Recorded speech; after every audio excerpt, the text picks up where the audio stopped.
3, 2, 1. Welcome to the back. dish. We have to say welcome back. Deodorant. What if it's the first time that they've ever seen us? Welcome back. No, they've never come back. They never. Well, been they're back. weird for starting to watch us during season 3. My Aunt Sue started it at the newest season. She's weird. Just kidding.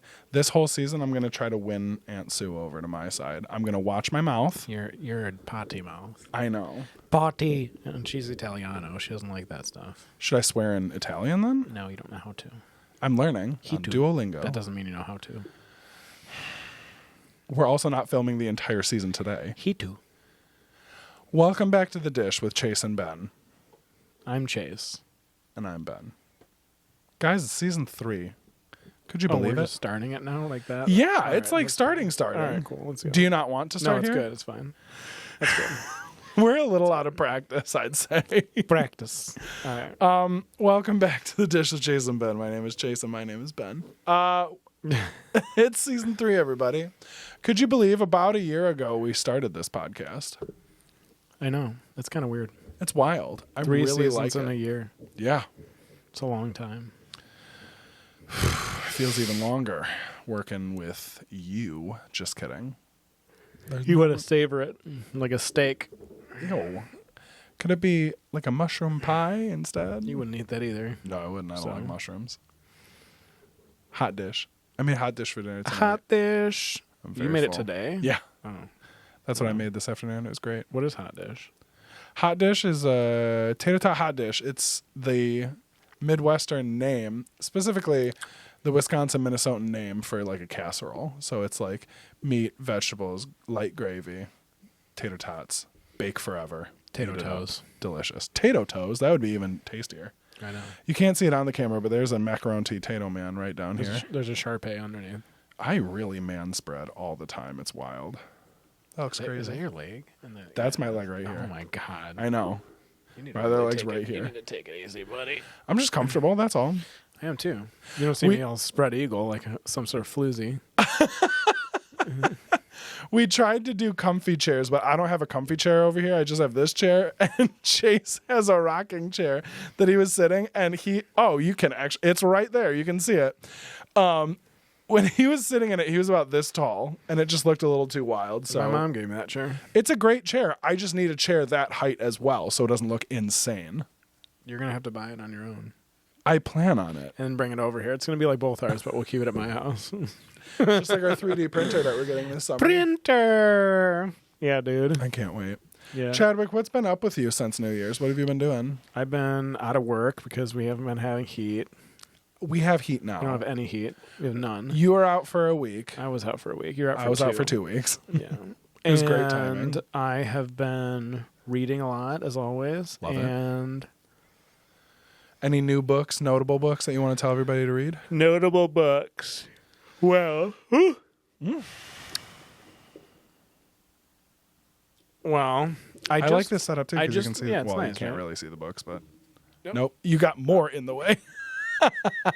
I just read a book called The Nice House on the Lake, and it was good. It was a DC comic.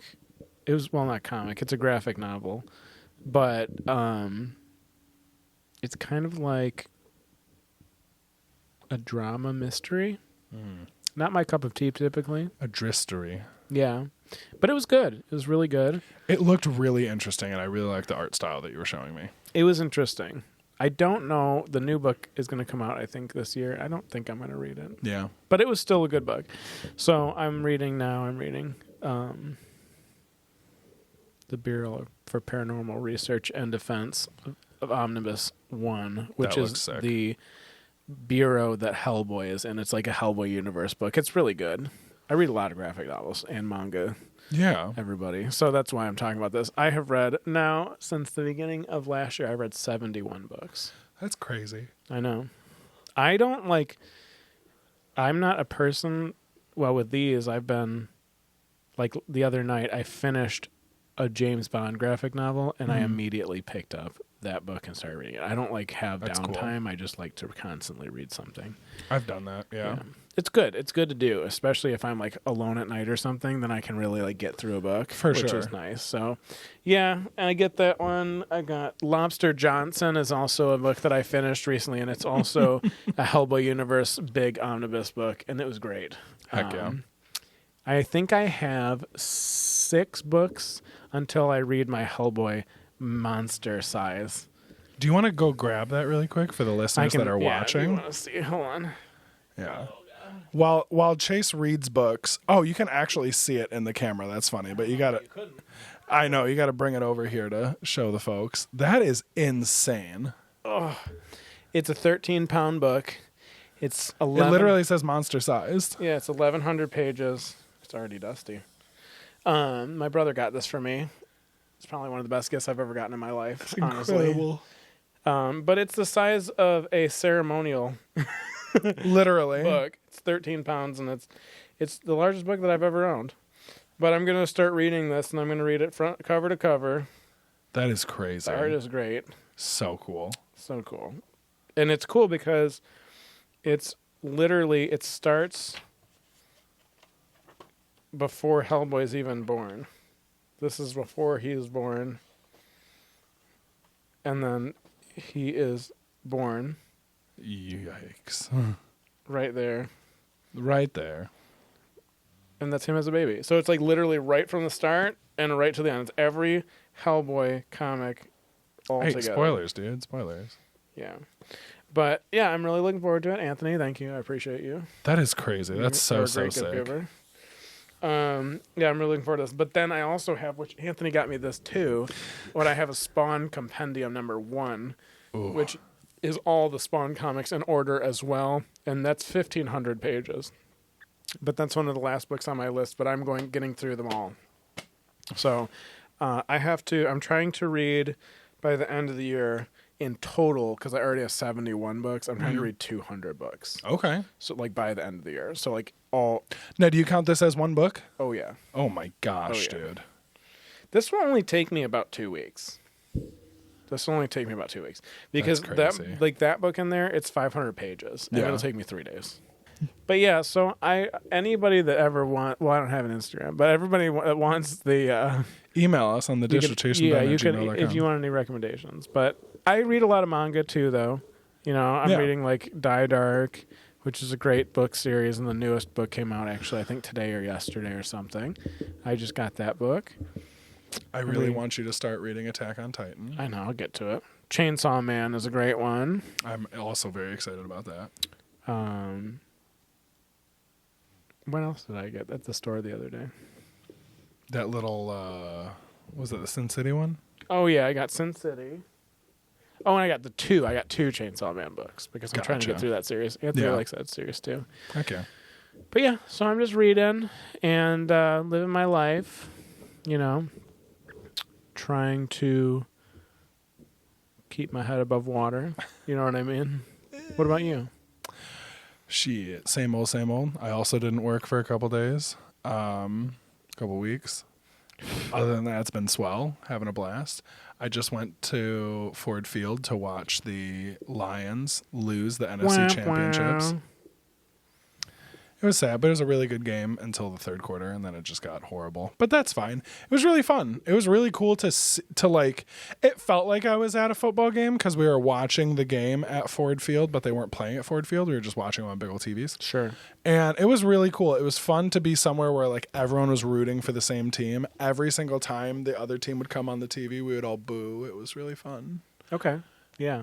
I ate my normal vegan food of a soft pretzel and French fries because that's generally all I can eat anywhere I go if they don't specifically have vegan food. Got to carb up like a hockey player. It was exhausting. For the hike we had to walk really far away from Ford Field to get an Uber to drive back to my sister's house because we couldn't get one to Ford Field. Like, how were they going to know who we were? Sure. Yeah. So we had to walk like a little bit further away. We walked into Greektown and then we're like, okay, now we can get one. For sure. I love Greektown. There's this place in Greektown and it's called like the Golden Lamb. And they have like real good Greek food. Oh, they have good gyros there. Yeah. Heck yeah. My family used to go to this Chinese food restaurant called the Golden Wheel. It was at, I remember that place. I think it was at 12 in John R. or 13 in John R. in Madison Heights. Yeah. It was great. I used to get a cheeseburger. Of course you did. I was a child. It's probably really delicious from there. It was. Yeah. And then I started getting the sweet and sour chicken with the sweet and sour sauce on the side because I just wanted fried chicken and rice. Sure, of course. And that was delicious. And then I had a little bit of the sauce, and I was like, whoa, this is delicious. I used to eat it with ketchup. Shout out to LC's. LC Babies is the best right now. It is. LC's is a great Chinese food place.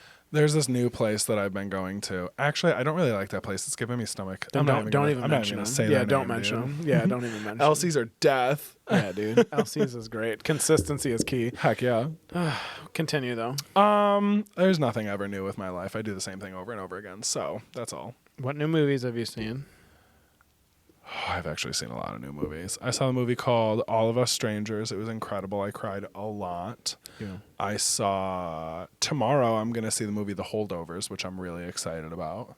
We have tickets to go see Dune Part 2 a week early. I'm so excited for that. Yeah. It's going to be you and Nev and me and my date, Chris Schultz. My mom's. My mom's. Your mom's a wonderful person. I'm so excited. I told her we were going, and then she's like, "You didn't get a ticket for me?" So then I immediately bought her a You're ticket. like, of course I did. I did. You're right next to me, girl. Yeah. I'm really excited about that. I don't know. We won't be talking about it on the next podcast, but the podcast after that, we're going to talk about it. Sure, yeah. And to be completely honest, I am so excited about this season. We sat down and planned out the season a week or two ago, and we are watching not only Chase's favorite movie, but my favorite movie, plus a lot of really incredible movies.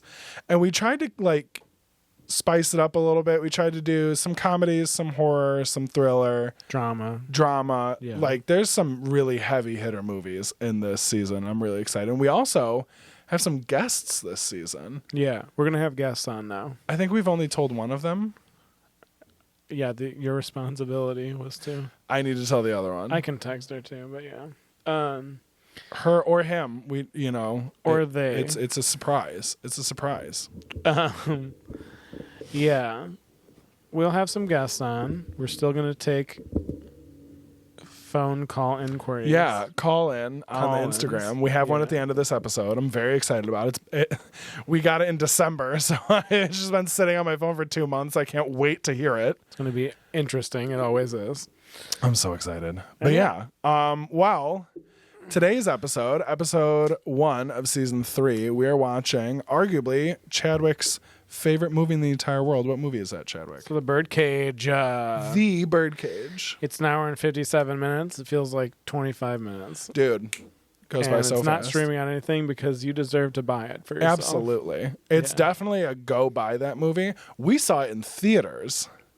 They played it in theaters. They played it at Imagine Royal Oak, and we went and saw it. And that was the last time I watched a good movie at Imagine Royal Oak. True. Yeah, it came out in 1996. Great year. I was 2 years old. I was 6. Old. And the first time I saw this movie was with my mother. Yeah. Yeah. I think I remember watching this movie when I was really young with my family. I think we saw it on TV or something, and I was dying laughing. It was so funny because it has Robin Williams and Nathan Lane. Nathan Lane. I always want to say Nick Lane. Who's Come that? on, dude. That's not a person. I don't Cool. think. Yeah, Cool. But Nathan Lane. I always it's such a funny movie. It's so funny. It's so good. Give us a little synopsis of the movie really quick. Robin Williams is he is a gay man that owns a drag club. Mm-hmm. And it is a drag club bar. It seems to be super successful, super hype. And the star of the show, who's Nathan Lane, is also his companion. Mm-hmm. They've been together for ever, it seems like. And basically they have to pretend to be a straight, conventional American family because Robin Williams' biological son is getting married, and his girlfriend or his fiance, his parents are really conservative political figures in the world. So they're basically asking them hey, you got to tone it down. You got to tone it down. You got to pretend to be somebody else, basically. And hilarity ensues. And it's a wild, wild ride. So it's a great movie. It's got a little bit of this, a little bit of that. I was just thinking about that. It's like, while it is a comedy, it's also very much a drama at some points because, like, some of the... What happened? I forgot to bring his bed back here. He's just going for a little adventure. Take a nap on the couch. Yeah. It's got a little bit of everything, and some of the monologues in this movie they're just so deep and so incredible, and we'll mention them when we get to that point in the movie. Sure. But they're just some of like the best script work in this movie. I really, really like it. I also think too, like, out of the array of Robin Williams movies that I've seen, this one really falls under the radar. Oh, yeah. This is definitely one of his best movies, in my opinion. I mean, like, he's in a lot of really good movies. So many. But this one just falls under the radar. It just falls short. And I don't know why, because it seriously is. I could watch this movie once a week for the rest of my life, and I would still laugh and cackle just as hard in the same scene. It's just a really... it's like an actual work of art. It's like a great movie. It's like it's a perfect movie. It's there's no and it holds up. Like, I mean, like, honestly, it becomes more and more relevant. It holds up over time. It's super relatable to people that are gay, queer, or straight. It doesn't matter. Like, honestly, like, it really does. Like, it kind of tugs at your heartstrings. So it's like it does, but it's good. It's a great movie, and it's hilarious too. So it's like it's a very complex movie. Mm-hmm. So yeah. Oh, that's incredible. Some fun facts about this movie. Originally, Steve Martin was cast as the character Armand Goldman, and Robin Williams was cast to play Albert, the drag queen. But scheduling conflicts actually caused Steve Martin to drop out from the movie. He couldn't do it for this, that, or the other. And then Robin Williams kind of wanted to, like, change it up a little bit because he had just done Mrs. Doubtfire. Euphegenia. So he didn't want to do, like, another movie right after that where he is in drag and he is playing, like, a female character. So he ended up, like, convincing the director to be cast. He convinced the director to let Robin Williams be Armand, the, like, less flamboyant character, and then they ended up casting Nathan Lane. Right. Nathan Lane, funny enough, when the director first approached Nathan Lane about playing Albert, Nathan Lane turned it down, and he was like, no, like, I'm actually about to start starring on Broadway. They did a revival of A Funny Thing Happened on the Way to the Forum. That's such a long name for a show. The director, Nichols, was so desperate to have Nathan Lane in the movie that he persuaded the show's producers to postpone the production for a year to allow Lane to play Albert. And then when the show opened a year later, Lane won his first Tony Award for his performance. That's cool. So he's an EGOT, dude. I don't know if he has an EGOT, but he should. He has a Tony. He should. I don't think he's known for his singing, even though he does sing a beautiful song in this. He's a good He sings singer, 3 songs in this movie. Yeah, he's a good singer. Yeah, so just like comedic duo powerhouse, which is Nathan Lane and Robin Williams. Incredible. Yeah. Mike Nichols, the director, required that Nathan Lane and Robin Williams film at least one good take, like sticking to the script.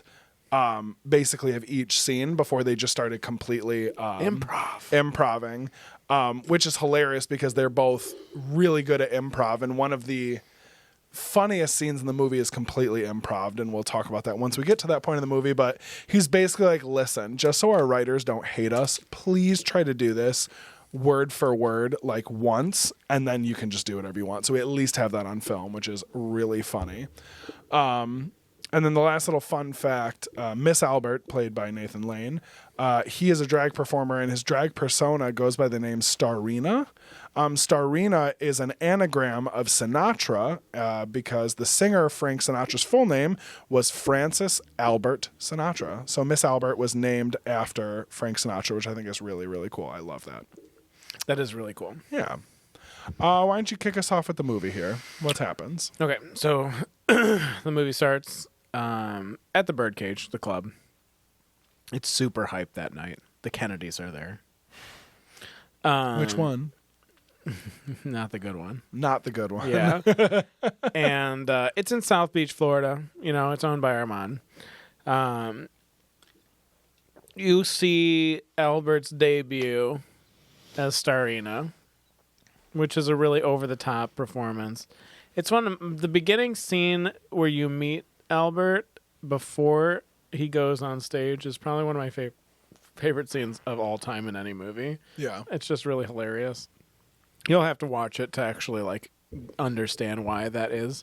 It's super hilarious to me. Yeah. It just kind of shows the relationship between Armand and Albert and how they work professionally together. Right. And it's also another testament to the incredible monologue of the movie. Oh yeah. It's just it's just an incredible dialogue between the two of them. It's ridiculous. Yeah. It's so funny.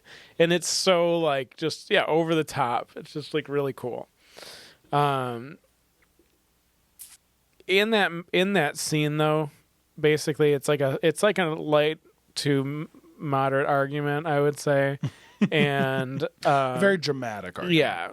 And basically Albert is convinced that Robin Williams is seeing another guy on the side kind of thing, because there are just clues that he thinks that are around the house Robin Williams is doing. Well, it turns out that it's Robin Williams' son that's coming to visit. He just didn't tell Albert, as a surprise kind of thing. Yeah. And so he meets with his son while Albert's on stage, and his son basically confides in his dad that he's engaged and he's going to get married. Robin Williams doesn't take it that great right away.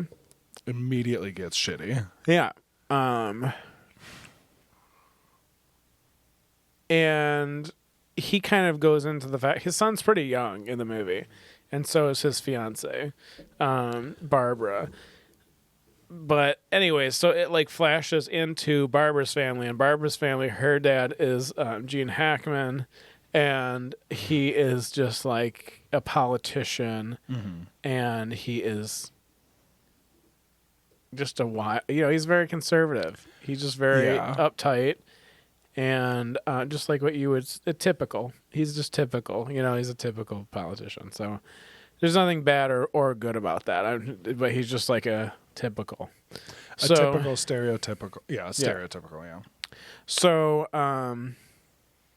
but it starts to go into the fact that Barbara lies to her parents. She says that Robin Williams is his cultural attaché to Greece, and that their mom is a housewife, which is obviously pretty far off from the real thing. Damn near the exact opposite. And you start to really understand, okay, this is going to be kind of a conundrum. This is going to be something how is this going to go? How can these families kind of bridge together? And are they going to get married? Because Barbara's parents are pretty much that's out of the question too. Well, her dad is, so it's just kind of one of those situations where it gets kind of crazy, right in the beginning. It's kind of like I said, that movie is cool because that first scene was it's heavy hitting, and it kind of just keeps going. It just keeps everything unfolds quickly in the beginning, and continues to unfold till the end of the movie. Yeah. It's really good that way.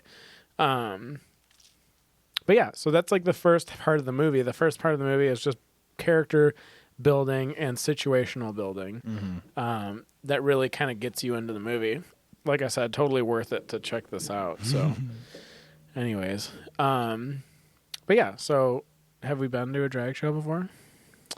We have. I don't know if you've been to any other drag show other than the one that we went to together. Yep. I have. Okay. Yeah. I have not. I've only ever been to one drag show, and I would say it was a pretty great first drag show to go to. Me and you drove down to, where was it? Columbus? Yeah. Yeah. Columbus, Ohio. Columbus, Ohio. Yeah. Yep. Okay. Yeah. I was trying to remember. I was I know it has to be that. Yeah. So we drove down to Columbus and we saw Bob the Drag Queen and Monet Exchange on their sibling rivalry tour. They're two drag queens that are very good friends. They also do a podcast. I would personally suggest listening to it. I think it's very funny. But they did a few numbers each, then they recorded like a live episode of the podcast at each date, and then they finished with this really big number. And it was really cool because they had like a traveling ballroom house with them, the House of Juicy Couture, and they were just incredible dancers. They did a great job as like backup dancers for each of the numbers, and it was just really, really incredible. And I think I really enjoyed it because it was very much about the talent, and like it wasn't so like showy. It wasn't like, you know, they had great costumes, but they're just up there like dancing, singing original music. And it was just like a really, really great performance. Very funny. The energy that Bob and Monet have with each other is just really great. And it was one of the best live performances I've ever seen in my life. Yeah, it was fun. It was really fun. Yeah. Oh, you have seen more drag shows than that, because didn't you saw Bianca Del Rio? Yeah, I saw 2 times I've seen RuPaul's Drag Race live. Okay. And they were at Andiamo's Yes. venue, or their venue. And then I also have been to a few drag queen bingo nights. Yeah. Which are really fun too. I like bingo. I like games, period. But Very I like much. Period. Period. But the RuPaul ones are really good. Oh yeah. The amount of money. It's cool too, because like when you go to Andiamo, like you eat there. Yeah. So like you get to have dinner and drinks and stuff, and then you just like they go around. You know what I mean? Like they go around and talk to, like hang out and talk to people. It was cool. It was pretty cool. Well, that was something I was kind of thinking of. Like, would you rather go to like a drag show that was like the Sibling Rivalry Tour, where we were like seated in like an auditorium and we watched like at a theater, or would you prefer like at dinner, kind of like how the Birdcage is? I would say at dinner. I'm a chill person. I don't really like to any performance that I like seeing. I like to be relaxed. I'm not like, 18 anymore, so I don't like to like be standing and up against people. The thing I will say, not a critique, but the thing that I remember about the show that we went to is like how close the seats were. Yeah. I don't like that. I don't like being like, I like to if I want to go to the bathroom, I don't want to walk in front of 18 people to get to my, you know what I mean? Like there's like things like that. Not that that's going to deter me from seeing anything that I want to see, I was going to say, that was like a proper like theater house. Sure. Yeah. Like that was, it wasn't only like a drag. Yeah. It was even like music shows, like I'm going to see Creed in July. Like we have lawn seats, so I can like have a lawn chair and I can like sit down and like chill out. You know what I'm saying? Like I'm not trying to be like up there, which I'm looking forward to, obviously, seeing Creed. But it's funny. I always say I hate going, like it takes a lot for me to go to see live music. Me too, yeah. Because like I performed live music for a really long time. I always prefer doing that because I'm all up by myself up there. I'm like, let me sit there. I have my own room. Everything's fine. But like, I mean, I've went and saw Måneskin twice. Like I will go to like, I'll go to something where I'm like this, like I have to go. I can't miss them. Yeah, me too. Bands from Italy, like I have to see them. You're seeing Creed in their reunion tour. Like I saw Korn last year. Like, like all of these like crazy. Like Korn's like my have favorite to band. go. Yeah. Well, it's my like favorite that kind of band. Yeah, I've seen like Under Oath, Matt and Kim. There are like certain shows I'm like I have to go to this. I used to go to a bunch of hardcore shows all the time, which like that's kind of the epitome of like I don't want to be here because everyone's like jumping at me and bumping into me really quick, and I'm just like super over that. Like I can't handle that. Yeah, I think the most shows I've been to genre-wise would be punk shows. Yeah, and like thrash shows, things like that. Yeah, which I didn't enjoy. No, but I've been to a lot of them. Yeah. Like I would enjoy them for the music, because I was into that music, but then like all of the people that are like jumping into me, I'm like, I'm good on that. I didn't enjoy it. Yeah. That's something I like about the club, the Birdcage, because like everyone's sitting down, they're eating dinner, they're having drinks. It's classy. And like the numbers are really cool. Yeah.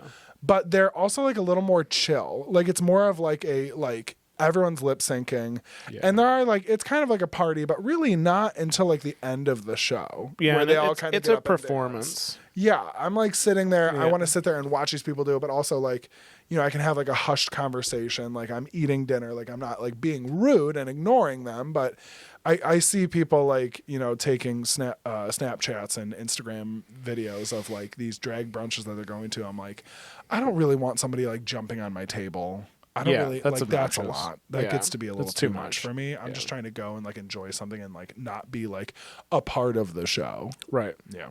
Yep. It's tough.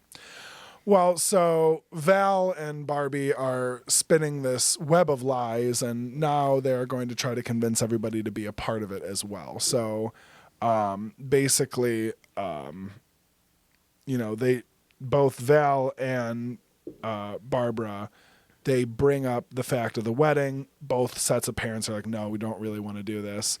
But then Senator Keeley, the father of Barbara, he's involved. He's not really involved in a scandal, but as politics go, somebody near to him was involved in a scandal, which now makes it his problem. So he's like freaking out. So he's like, well, we need to. He is the founder of the Coalition for Moral Order, and his co-founder is found with an underage prostitute. He dies in the bed of an underage prostitute. So that's why it's like an issue. It's ironic. You know what I'm saying? Yeah. Because of what he is the founder of. Yeah. Which, God bless you, the little bit I know about politics, that happens a lot more than you'd think. Somebody says they're so about one thing, and then they are caught doing the exact opposite. Of course. So, Yeah. not cool. So basically, this whole thing happens, and Senator Keeley's like, well, what are we supposed to do? And then Louise, the mom, is like, well, let's spin this, marriage, a good, wholesome marriage. The family seems to be so like prim and proper. Like, let's just make this happen. So they end up driving, I think from like Virginia down to Florida to like basically visit Val's family. Val starts freaking out, and he basically has to talk to his dad and Albert and basically be like, hey, like, you have to pretend to be this Greek attaché. You have to like be this person that I told this new family that you are. And Albert like has to leave. Like, he's too flamboyant. He's too wild. He's too like just loud. He can't be too here. gay, dude. Yeah. Which is just like, That's basically really, what he's saying, it's exactly, I mean, it's really not an okay conversation. After a little back and forth in one of my favorite monologues of any movie, Robin Williams' character ends up saying like, all right, we'll go along with this. Maybe we can convince your mother, your biological mother, to help us and basically pretend to be your real mother, and kind of like see if we can do this. He ends up kind of telling Albert that he has to leave. They try to like do it secretly, and then it just comes out, and it's just like really sad that they basically just kick Albert out of his own home. Right. Because of being who he is. So it's tricky. He ends up having to like, they convince him to leave, and there's another incredible monologue at this bus stop near the ocean, and it's like such a beautiful scene, and it's really, really just heart-wrenching. It's really nice. Mm-hmm. That whole like, this is where a lot of the strife of the movie is, and it's just really amazing conversations, and it's really, really good. So basically he like has to leave. He ends up just like hiding in the apartment that is above the Birdcage, their home. He just kind of like has to hide away. They end up convincing Val's mom to then be his mom. But then this, that, and the other happens, and she can't get there. So Albert, knowing his trade and knowing his skills, ends up dressing in drag and pretending to be Val's mom. Without anyone knowing that. He just ends up showing up like that. Yeah. It just shows up. Everyone kind of is like silently freaking out because he's clocked by Armand and Val immediately. And I think by Barbara. Yeah. But not the other parents. And he just walks in, and the character he plays is so over the top and so funny. He saves the day. He really Yeah, does, he does, yeah. honestly. Yeah, He's he like, really well, does. this happened. I'm about to like win. I got this. So he comes in. It's just so funny.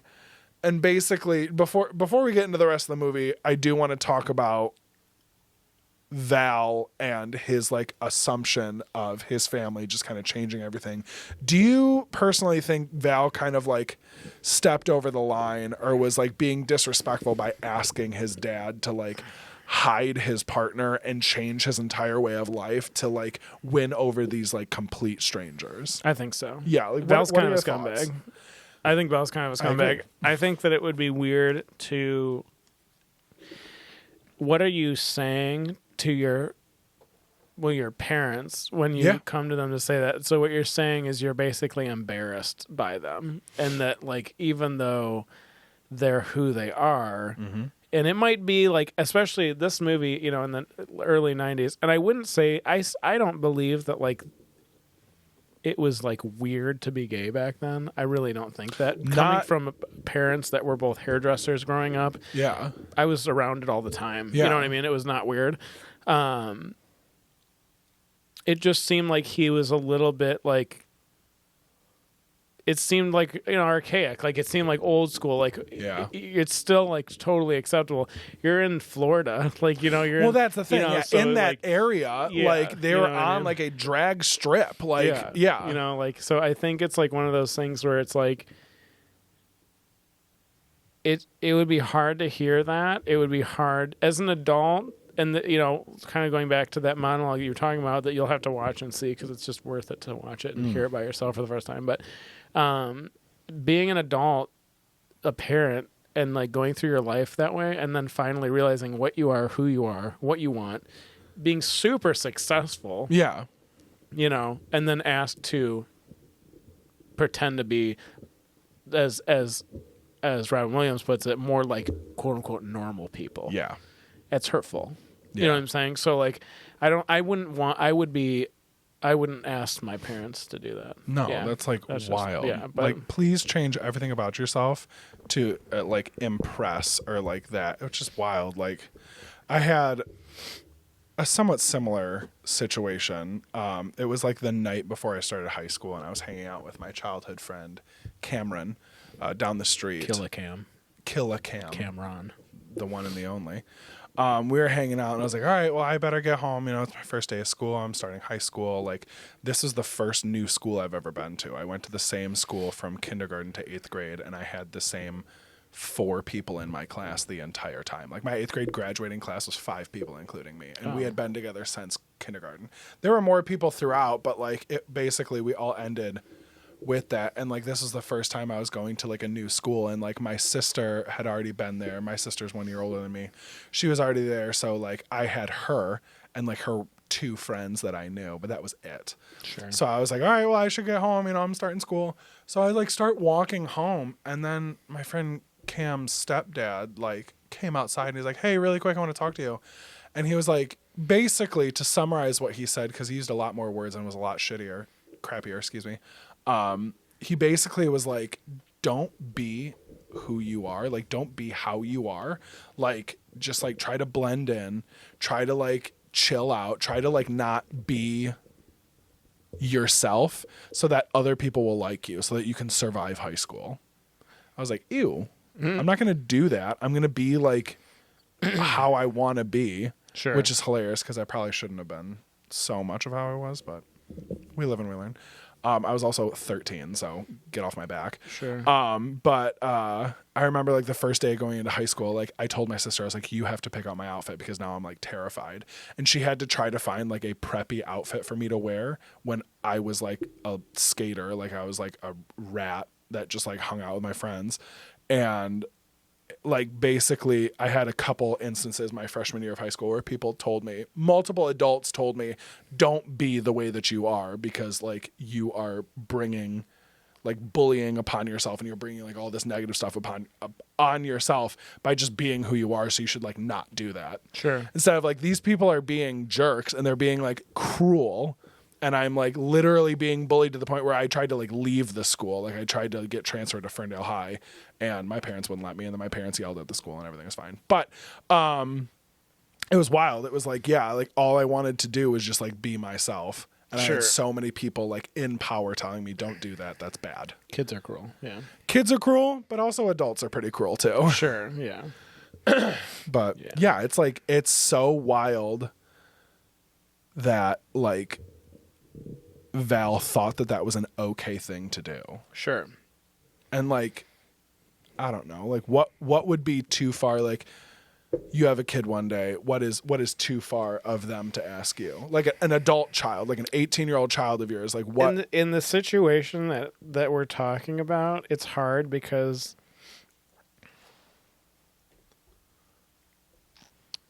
when Albert comes in and saves the day, basically. Yeah. The first thing that I think is like, okay, through all like the hurtfulness and like the stuff that they've done for him, he still is coming through. Oh yeah. He still comes through. He's still coming through mostly just because he loves his son Val. Yeah. Because Val's basically his son. He's like he's like Val's stepdad. Yeah. Basically, but Val's never like when Val sees his mom at the end of this movie at a point. He basically says, "Nice to meet you." Yeah, he it's the never, first time he he's doesn't. ever met her. Yeah, so like Albert's his mom, basically. Absolutely. So like, you know what I mean. So like to me, and I can empathize with that. I can understand that because like for my child, I'm not gonna not love my kid. Yeah. No matter what, you know what I mean. Like so like, and I would still come through for them. That being said, I think this is too far because. There's like, okay, so like hypothetically, like you get through that night and they get married. They're never going to find out this. Yeah. Like really, they're never going to find this out. They're like, that's not possible. Yeah. And then on top of that, now your first impression is that you're a liar and you lied and you're an adult. Like this isn't like, you know what I mean? Like, so to me, it's like, you're not going to get away with this. What is the plan after this? Like we're just supposed to carry on forever or not? Then you get married and then we just are ourselves. And now her parents feel like they were just taken advantage of and blindsided because that's fair. Exactly. That's a totally fair feeling to have. You know what I'm saying? Like, and if I was Barbara's parents and that happened, I'd feel really uncomfortable with my daughter marrying this guy that his family lied to us the whole time before they got married just so they could get married. That would make me feel very weird. Yes. Right? Like 100%. Like, I don't think either family is in the wrong here. I think that's totally like an understandable situation that like the truth will set you free. This is not a sustainable thing. Like, it's just not. There's no possible. Absolutely. Yeah, like it's just not. You know what I mean? So like, wild. You know, so that's, I would say it would go too far because of that. Not because I wouldn't do things for my kids or not because I wouldn't be there for them, because this just simply isn't maintainable. You're not going to maintain this. There's no possible way. Like, you know what I'm saying? Like, so like that's where I would think. No, I 110% agree with that. That is wild. Would you do it? I have a hard time with questions like this because I've never imagined myself having children. So I'm just like, I don't know if I would ever do that. Like well, you could also say like, do you think what they did was the right thing to do then? I don't think so. Okay. Yeah. Yeah. Like I want to get into it a little bit more at the end questions we have, but like, it really just comes down to the fact that like, I mean, exactly what you said, it's not sustainable. And also you are marrying me. Like, I am the way that I am, not because I had a cultural attaché as a father and a homemaker for a mother. It's because I had a father who was a business owner and a second father who was an incredible creative performer who, I mean, I want to say, you know, was his true self, but his job was literally to dress up as other people. But that's his passion. Yeah, was a very passionate, very creative, very artistic person. And like you became this great person because of these people in your life. Sure. And it's like that's not right. And like you shouldn't try to hide that away. Sure. It should be like, I am who I am because of these incredible people. And if you get stuck up on one little thing of the fact that like, oh, well, they do this, like, all right, then you're missing out on meeting these incredible people. So right. I agree. That's up to you. Yeah. Ugh. Snake, dude. He's a snake. I hate Val. Pop off. Round this out. All right. So they believe Albert is his mom. Mm-hmm. He does a great job of covering a lot of ground. Acting maternal, charming, a good host. They're singing by the piano. Like, you know Honestly, what I mean? Like, it seems like a really fun dinner party. Then that's the thing is, like, for all intents and purposes, the Barbara's family have a really wonderful night. Toward the end of the night, it gets a little bit different because as the night progresses, of course, the charade is kind of wearing itself down. Yeah. And Barbara's parents aren't stupid people. Yeah. Like, they're educated people. Like, you know what I mean? So, like, over time, they're starting to get a little bit skeptical of things. They're not 100% sure what is going on, but they're just kind of like, we don't know. While that's happening, there's also a news crew that kind of was tailing the senator and his family to see where he was going because, again, remember, he's in the middle of a scandal. Yeah. So they're trying to get answers out of him. Well, he's trying to go and meet these people. So they followed him, but they don't really exactly know what's going on, where he is, and why. So that being said, Albert shows up as the mom. Well, the mom is Val's biological mother is not there because she's stuck in traffic. Yeah, she's and still at this trying time to get period, you couldn't call her cell phone or anything. Yeah. They have car phones, but they're quite unreliable in 1996. So they just couldn't get a hold of her. So she still is on her way to the house. They leave a note on the door, but the news people that followed them, they take the note. They just rip it off the door. And they're like, let's see honestly, what that doesn't. here. I don't even know. Like, that part is weird to me. I'm like, I don't really know what the point was. They don't even know what's going on. So I'm just like take a note off of some random person's house. It's just kind of like weird to me. I think they just like wanted as much drama as possible, and they were like, "Oh, like don't whatever you do, don't come upstairs. We'll explain it later." Right. Like this, and they're like, "Oh, well, let's see where this goes. Let's get rid of this and see what Right. happens." So, things start to unfold, and his mother arrives. She introduces herself as Val's mother. And the family is like, okay, well, like, how many mothers does Val have? You know, because, again, they still believe that Albert is a female. Yeah. So, you know what I mean? Albert finally nuts up and is like, this is my mom. And he, like, Val nuts up. Yeah, and he says basically it, just says, like, Albert's my mom. He takes Albert's wig off in a weird way. Yeah, but he does. And Val does. I'm sorry, I have to stop you for a second because Val does two things that are so ridiculously out of pocket in this movie. One, during a conversation with his dad, he puts his finger on his dad's face and then puts it on the wall to show that, like, Robin Williams is wearing foundation.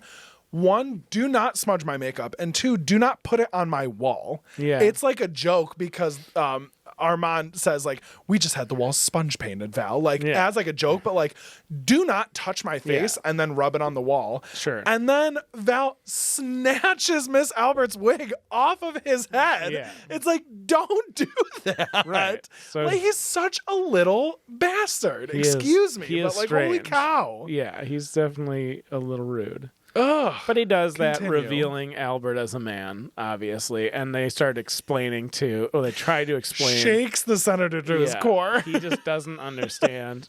Eventually he does. So you can understand that because of the situation, which we'll talk about in a minute, they want to leave now. They're over it. Totally fair. He tries to open the door, but when he opens the door, then he sees the news crew. So he slams the door. They don't get a good picture of him or anything. So he's stuck in this house. Yeah. Because there's a news crew. There's like a million news crews outside. So basically, like, the end of the movie, they basically devise this plan. It's Albert's plan that they're going to dress the parents up in drag and pretend like they're in the show. And as the show ends and as, like, the drag queens kind of mingle through the crowd and walk through and go outside, they're going to just kind of filter out they, like, in a stealth way through it. Yeah, to get out. Okay. It ends up working. It's very smooth. They get out clean. The movie flashes to Val's wedding, and you've got the Keeley family on one side. We got the Birdcage family on the other side. When I say the Birdcage family, I mean like the drag queens are there. Everybody's there. So it's really cool. And it's just a happy ending, and that ending is complex. which brings us to the last question really here, because like I often thought this, and I still think this, is like, how did this conflict come about? Could it have been avoided? And for all of us, should we give our parents the benefit of the doubt of understanding something that we don't think that they will, because they've been on the planet probably 3/4 of the amount of time more than we have? Yeah. So, like, definitely. you know what I'm saying? Like, what I'm saying there is, like, do you think if they were to just be honest right away and say, hey, this is what's going on, it's probably not an ideal situation for the time, but, like, can you just be an adult and do this? Get them to meet? Do you think it would have been this crazy thing? Like, could they really not have handled it? You know what I'm saying? Like, and that's kind of, like, where I'm at, because, like, even at the triumph of the end of the movie at the wedding, you understand, like, the hardship beforehand. It was a hard night. They were, like, lied to. There were news crews that were trying to get him in a scandal. It was a ruse. It was, like, embarrassing. It was wild. It's humiliating. It's condescending. But they still showed up to the wedding. You know what I'm saying? So, like, you know what I mean? So, like, so to me, it's like, what does that say, right? And I think that's my thing is, like, how do you think it should have been handled? You know what I'm saying? Like, in real life with adults. Exactly. You know what I'm saying? Like, and for me, like, again, like, we talk about this a lot. I'm a conservative guy. I wouldn't say that I'm conservative, not in a political sense. I would say I'm just a conservative person. You are a conservative person. Right. You're not a conservative. But I'm not closed-minded. This, that, and the other, yeah. Like, I'm not closed-minded. I've been around a trillion times. I've been to many places. You lived quite the life. Yeah. And there are many things that I don't agree with, but I don't have any opinion about. Yeah. You know what I mean? Just because I don't agree with something doesn't mean I can't, have a conversation with somebody. I can't be an adult. Yeah. I can't be mature and understand that there are many different ways of life. There are many different opinions. There are many different... It's not black and white. It's gray, typically. Nothing is ever black and that's white, okay. And I'm okay with the fact that, like, I might be wrong. You know what I mean? Like, so that's okay. So I think... And I'm not even...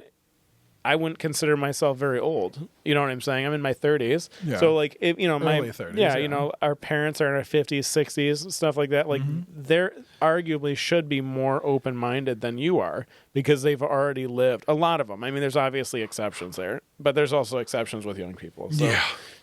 But I think that's when I think of it, I kind of like wonder that. It's like, how could Barbara not give her parents the benefit of the doubt? And how can Val... Well, yeah, how can Val also assume that, like, two gay men running a business can't get along with conservative political adults? They're all adults. Yeah. And if anything, they're business owners, and like small business, private. Yeah, like, you know what I mean? Like, so, heck yeah. And they serve business people. It's not like they're only, people in that community that go to drag shows. Yeah. The Kennedys were there. Politicians were there. You know what I'm saying? So, like, he was cordial. He gave him a free round of coffee. Like, you know what I'm saying? Like, you know what I mean? Like, so to me, it's like, is it really that strange? Like, that they wouldn't, so I don't know. What do you think about that? Very to that point, like, kind of my thought process of all of this is, like, instead of, not playing the long game and, like, we're just going to, like, hide this right now, arguably the best work was done when everyone was open with each other. Like, the whole thing happens, the ruse happens, Albert is de-dragged, and then they immediately figure out how to get the Keeleys out of the house.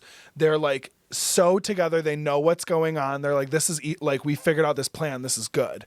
Whereas when they were trying to keep everything secretive, all of these problems kept happening. Everything kept going wrong, and all of this nonsense was going on. And it's like, if you just were more open and more honest from the beginning and saying, hey, this is what is going on. This is what's happening. These are who these people are. Like, that is when you are the most open, the most honest, and able to do the best, like, situationally. Yeah. Like they got them out of there no problem. Like no one saw it. Even when like Senator Keeley like ended up like coming out of disguise and was like, "Hey, meet us around the block in 5 minutes." He told his like driver couldn't even see who Right. he He was. wouldn't Like, he was just like recognize boop, him, yeah. like completely gone. So it's like, again, instead of like, I think it's a very, as funny as it is, because this movie came out almost 30 years ago, it is a very tough mindset to have.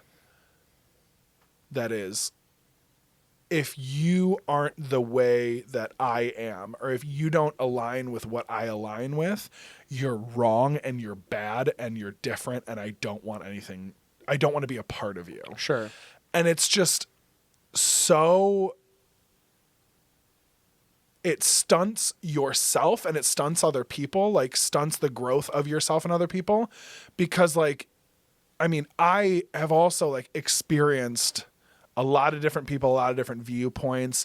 I've had so many different close friends. I've had so many different like close encounters with a lot of wild people. Sure. And I kind of was able to, you know, okay, like, you know, I agree with that. I don't agree with that. Like, I mean, we don't agree on everything, like, and Right. we're best friends. So like you need a little diversity and you need a little bit of differences here and there, because like, one, that's just what makes life interesting. If everyone was the same as me, I would go insane. Right. But like, it just is so narrow-minded to only interact and listen and approach people that are exactly like you. I agree. You're not going to be able to like fully live life and understand differences.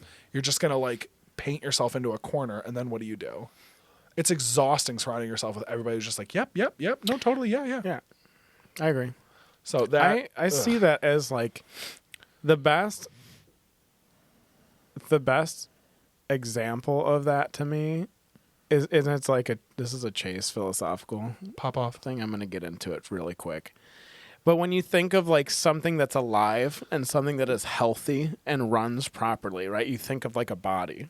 And the body has organs, which are organisms that are organized. That's Yes. why they're called what they are. The body needs all these organs, but all of these organs are different. They're all they don't do anything that are similar to each Yeah. other. None of them. But you Yeah. need all of them. The arm is a part of the body, but it's not its own thing, right? Yeah. Like it's part of the body. It needs all the organs to function. Even though it's an arm and it has nothing to do with those organs, if things are failing, you won't be able to use your arms. You won't be Yeah. able to use your legs. The body will die. You know what I'm saying? Like to me, like if these organs could talk, they would all argue. They're not the same. Yeah. They all have conflicting jobs, views, priorities. Mm-hmm. You know what I'm saying? Like, but you need all of the organs working properly, uniformly, Yes. to make the body work. Yeah. You know what I'm saying? So like to me, like it's like that. Like I think like the earth is like a body, and like it needs all of its organs. You know what I mean? These organs are conflicting, but they are unified and they're organized. Yeah. You know what I'm saying? So like it's one of those things where, like I said, like, and I think a true adult would understand that. Yeah. Like an older adult should, right? So like I said, it's like it's a shame. I think the movie, I think that's something that I think about. It's like a shame that how taken for granted both children's parents are. Yeah. And I think it's a shame how they don't get even a chance to make their own decision Yeah. on something. Yeah. It's just assumed. It's a perception of them that their children have, which I think we all do that. I think Yeah. like honestly, like when we're younger, especially when I was younger, you know, I remember thinking to myself, God, you know, if I come home, you know, with an F on this test, my mom's going to flip out. Yeah. I'm already thinking that, right? But like sometimes, not all the time, but sometimes I would come home and she would surprise me and be super calm, and Yeah. we would talk it out, and it was So fine. what happened here? What do we need to do Right. differently? And go Or from she would there, yeah. offer me tutors or help, or like, Yeah. it's not like she did anything crazy. You know what I'm saying? Yeah. So, but in your brain, you have this perception of this It's person, right? Like worst case scenarios Right. always. Yeah. never thinking for one second, like, she also went to high school. She Yeah. also goofed off. She also had bad grades. Sometimes she probably also dreaded taking him to my grandma. You know what I'm saying? Or like whatever. You know what I'm saying? Exactly. Like so it's like they did the same things.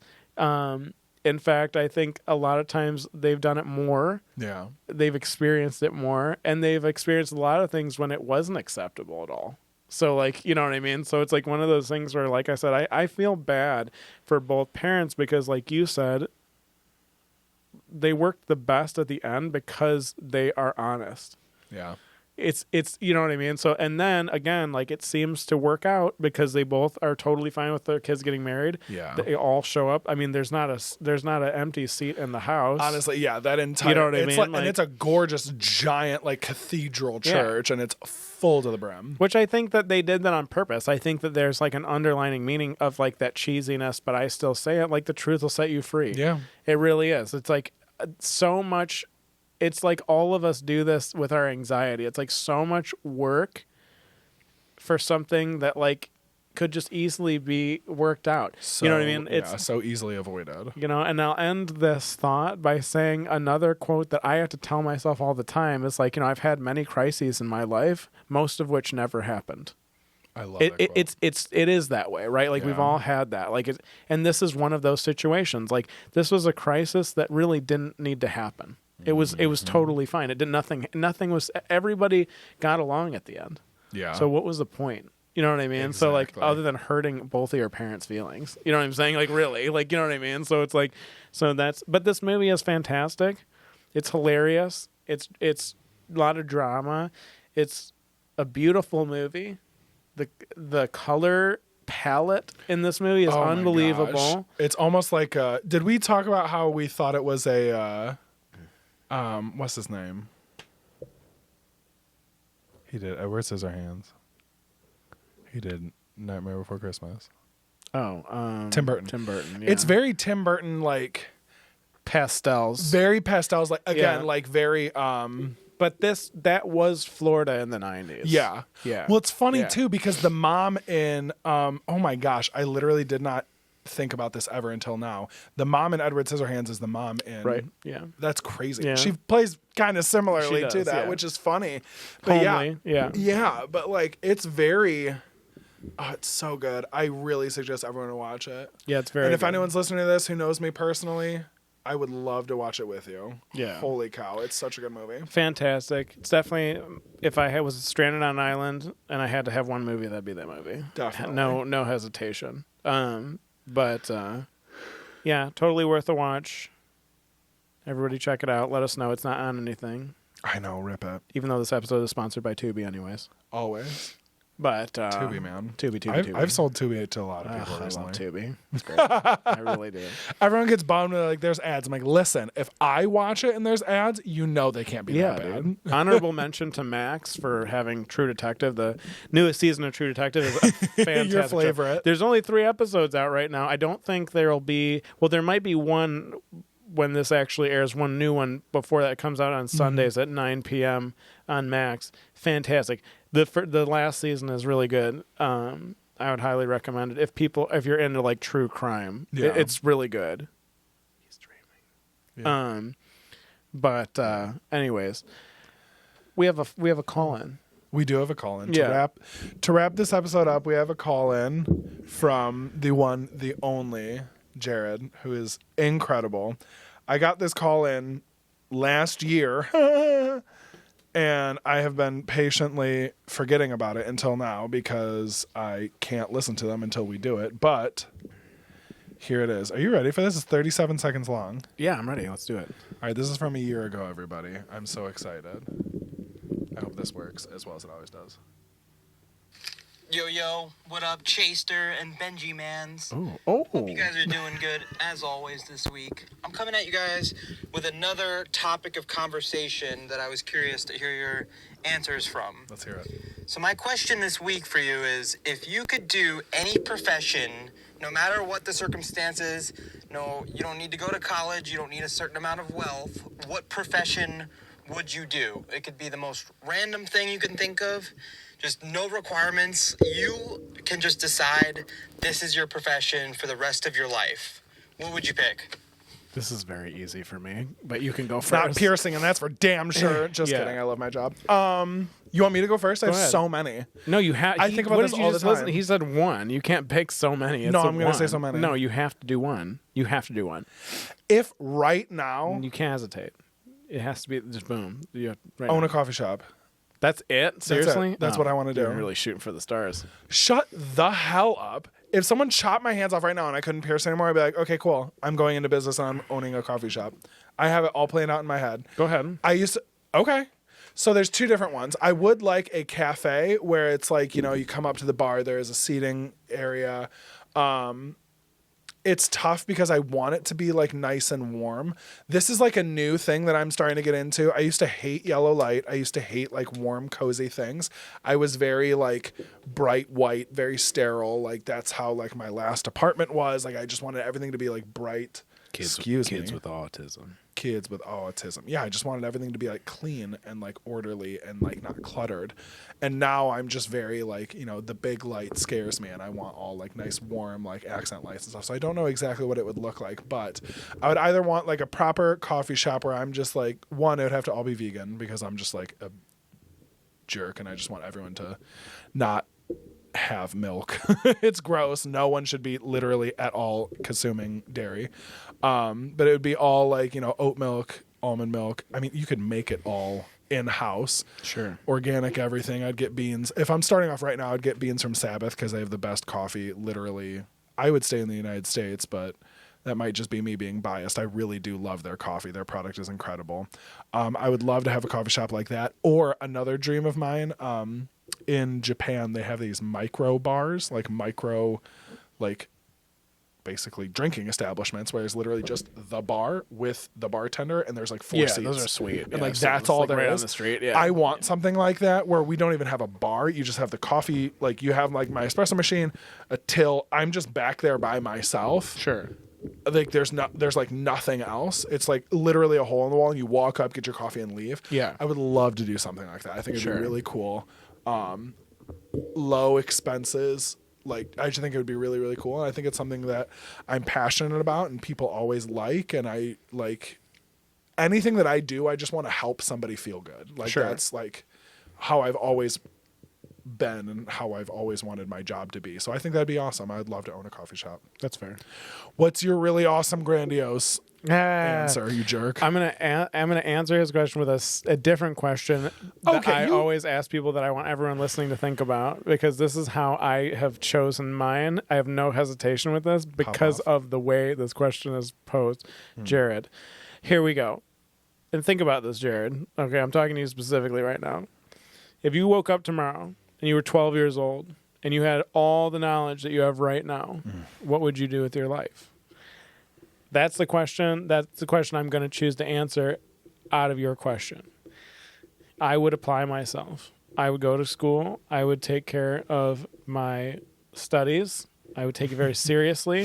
I would go to a very good college. I would try to get into like Yale or somewhere like that. And then I would immediately try to be recruited into the CIA. I would not even hesitate. I want to be in the Central Intelligence Agency, not the FBI. You want to be like a that. pawn. I want to be, I don't care. I would be totally fine with that. I would want to know everything about everything. I want to know every secret. I want to be able to travel and do So you espionage. think you're going to be the head of the CIA? No, I just want to be like an espionage person, a spy. I want to be a spy. Like I want, like my idol in life is James Bond, and the thing is that you can be him. So like I listen to so many podcasts about those people, and some of the podcasts I've listened to are actually like hosted by former CIA agents. Yeah. I would do that for the rest of my life. If that got me killed, I wouldn't even care. Like, I would want that to be my job. Like, I feel like even now to this day, I mean, you know me well, I would have absolutely no problem getting my hands dirty. There's no problem with me, like, going over there and doing whatever I have to do. Like, to over there? them. Yeah, dude. wherever they send me. Oh, my God. You know, it's just so fascinating to me. It's a way of life that it sounds dangerous and exciting. If I'm going to, I think about things differently too. Like if I'm going to die some way, I would rather it be a way like that than some like stupid like hail heart of attack or bullets. illness or like something dumb. Like I would rather do it like I'm in, Bangladesh and I'm an insurgent, and I'm just You are not an insurgent. I'm You just are chasing saying. after insurgents. well, to them I would be an insurgent, I'm saying.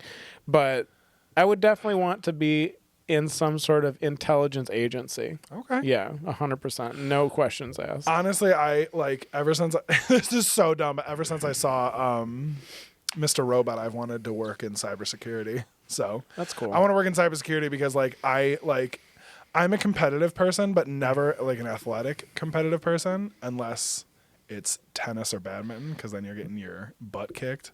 Specifically in badminton, I'm not very good at tennis, but that's going to change this summer, baby. But yeah, I think that's really funny. Of course you want to be in the CIA, you weirdo. Yeah, I want to wear a suit every day. You know what I'm saying? I You want can to do that now. No. I mean, I want to wear a suit every day. Yeah, Like, you can do that now. But yeah, that's a good question. Very good question. That was great. Yeah. Killing it. Again, open invitation. Anyone ever wants to ask us a question, please, oh please, send it to Instagram at The Dish with Chase and Ben. Yep. All written out, all one word. Are we announcing the movie we're doing? Or No, we're going back to the Okay. secrets again. Sacre. Because, yeah. Sacre bleu. Okay. So then watch this movie now that you've heard about it. And yeah. It's so good. The next movie is completely different. We did the Yeah. order so that they're like all different. It's not going to be like comedy, horror. It'll be like something else. Really trying Yeah. to like, So you it'll know, be yeah, a little bit more disperse them. sporadic. Yes. Yeah, but in a good way. So there's Really a lot of excited. movies that I don't think that you've watched that are on there that are cool. Oh, there's a lot that Yeah. I haven't seen on this list. A lot of And good ones. I think you've seen everything on this list. There's really only one movie on the list that you've seen once. One time. Yeah, Yeah. which is going to be the last movie we go over, which I'm so excited about. That's my little birthday present to myself. Stay tuned. We love your questions, Yes, Mr. Jared. You're doing great. the best. Yeah. Anything else? I'm excited. Any final thoughts? No, I'm excited for the next movie. I don't I'm remember excited what for it this is. whole Oh, I do season. remember what it is, actually. I'm excited on for now. it, yeah. I really want to watch it right now, but it's a touch too late. God. Stop it! No one It's knows. a secret Nobody surprise. knows. I had to say it. All right. So, anyways, thanks for listening again. Thanks for coming back if you're a return visitor. If this is your first time, And think about those questions, guys. yeah. If this is your first time, watch from the beginning, please. Yeah, You for weirdo, sure. jumping in at season 3. Whatever. That's it. TTYL. I won't see you for another 2 weeks. Yep. Bye. Bye.